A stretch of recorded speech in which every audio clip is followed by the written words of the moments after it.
Boston Salmon, former UFC bantamweight, right now a free agent technically, right? Yes, sir. All right, now listen, how are you reacting to that? I have to say, because that's where your career is at. You were in the UFC, you're no longer with the UFC.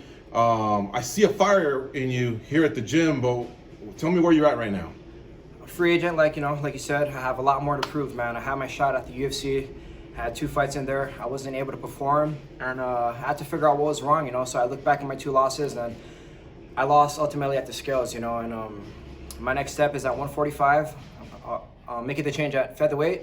I'm a free agent now, looking for the best opportunity. So the fire's still there. That prospect that people thought I was back then is still there, man. I just have to figure out what exactly is wrong with me. Was that difficult to take that call, knowing that you only had 2 times to perform? You just seem to have had a little bit of bad luck along the way, because it seems like we've known you through the tough enough years, so we always knew you had a high ceiling, and we still believe you do. But it seems like in the UFC you just didn't get that fair shot, maybe with only the 2 fights. Yes, absolutely. I get it. That's how the UFC is. It can never be, things can never go the way you want it to be, right? And you got to be able to accept it. You got to be able to adapt. And those 2 losses mean a lot to me, and it still sparks a fire, man. I could retire right now and just, going with plan B, plan C, but I still got a lot more to prove in this sport. I know I could become champion. I believe in that 100%. My coaches believe in that, and like I said, I needed to figure out what was wrong with me. Yeah, and I gotta say, man, I hate to keep harping on it. The thing about it is, everything you throw is with bad intentions. I've always felt like that's exactly what they wanted to see. That's what the fans want to see. That's what the UFC matchmakers want to see. The president. You're a homegrown guy here at Extreme Couture in Las Vegas. I don't know. It didn't sit right with me. But you said what you said. 45 sounds like the future. Where do you think you might land? Where do you want to land? And do you want to return to the UFC eventually?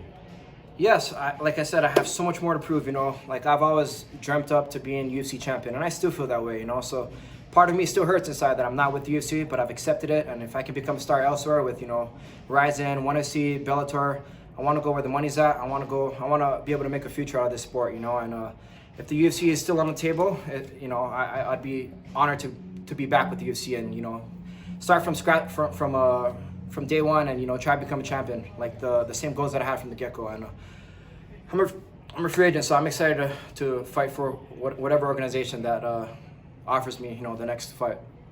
When do you anticipate knowing any of that news? I think right now, we're gonna fight in March. I already have some offers with other organizations, other big organizations too. But for myself, I want to see how I feel at 145. If you guys followed my career before, I started off at 145. I boxed at 152 for my, my whole amateur boxing career. I'm not sure why I ever made the transition to 135. When I made the switch to Extreme Couture, that's when I made the transition over. And maybe at the time it was right. I was still young. I was 21, 22 years old. I could make that weight. But I'm 29 now. My body's at its max potential, and I can't be struggling to cut 30, 35 pounds every fight. So 145 is the natural me.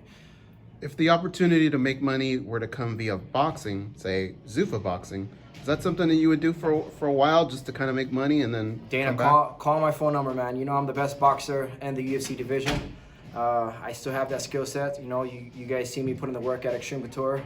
And I can offer a lot in that sport as well. But I'm not even thinking about that opportunity yet, just because nothing has been said yet, and I just want to focus on MMA right now. All right, Boston. Well, hey, again, man, it was great to watch you practice today.